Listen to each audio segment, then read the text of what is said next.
The original meaning of Tao is a pathway or road, later extended to refer to the approach, method, origin, essence, law, principle, realm, ultimate truth, and principles, among other things. However, for ordinary individuals, Tao is essentially a way of life, a way of living, and an attitude towards life. The first story. The Taoist pointed to a tender bud on a branch and asked his disciple, "Can you cut it off?" The disciple confidently replied, "Of course." "Can you cut off the entire tree's buds?" the Taoist further inquired. The disciple said, "Certainly, I can just cut down the whole tree." "But can you cut off the buds of this spring?" the Taoist asked. "If your heart is a bright spring, a spring garden, who can cut off the buds of your dreams and hopes?" The second story. The Taoist asked, "Is the sky big?" The disciple answered, "Yes, it is." "Are the leaves big?" the Taoist continued. The disciple replied, "Not really." "Can the sky block one's eyes?" the Taoist questioned. The disciple said, "No." "But can the leaves block one's eyes?" the Taoist asked. The disciple responded, "Yes." What blocks people's sight, disorients people's minds, and hinders people's progress is often a small leaf, a small pimple, and a small bumpy step in life. The third story. The Taoist asked, "Do you think a single piece of gold is better, or a pile of mud?" The seeker of Tao replied, "Of course gold is better." The Taoist smiled and said, "But what if you were a seed? In fact, with a change in perspective, you might find liberation." The fourth story. The Taoist asked his disciple, "What is the most precious thing in the world?"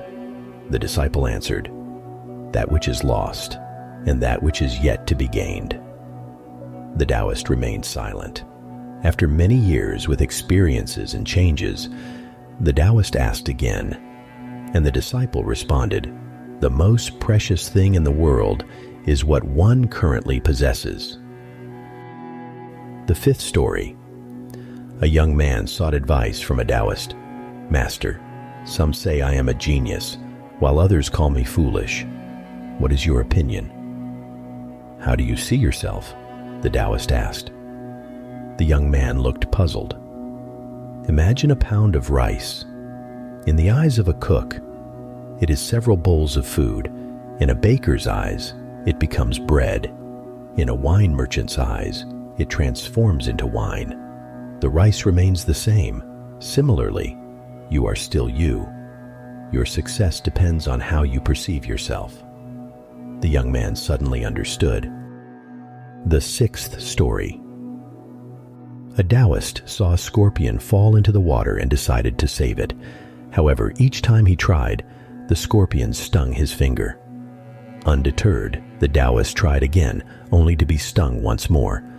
Someone nearby said, "It always stings people. Why bother saving it?" The Taoist replied, "Stinging is the scorpion's nature, but goodness is my nature. How can I abandon my nature because of its nature?" Sometimes, our mistake lies in changing ourselves too much due to external influences. The seventh story. A youth asked the Taoist, "How can I become a person who is happy and brings happiness to others?" The Taoist smiled and answered, "There are 4 states of mind for you to experience the beauty within. Firstly, regard yourself as others, which is selflessness.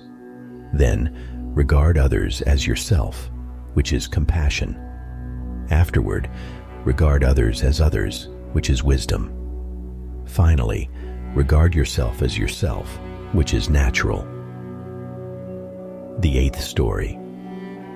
A young Taoist was responsible for sweeping fallen leaves at the temple, a task that took a long time every day.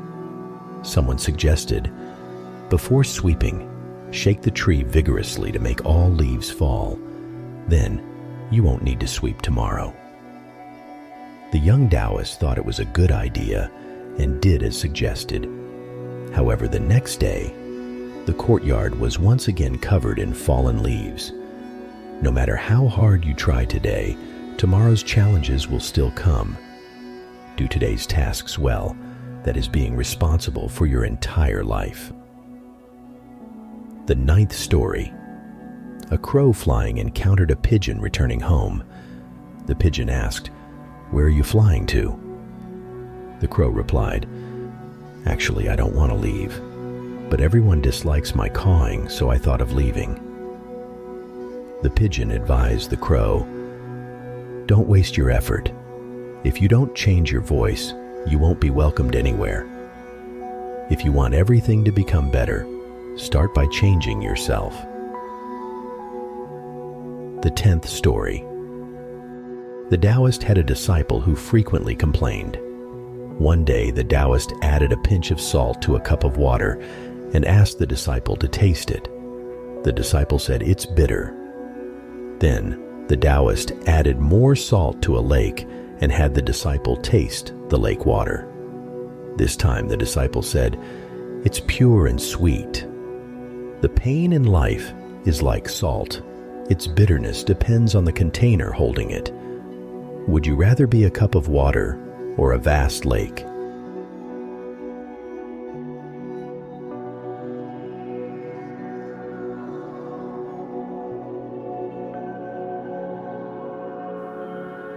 The 10 short stories in this video are all centered around cognitive upgrading, because the most important prerequisite for self-improvement in our lifetime is cognitive upgrading.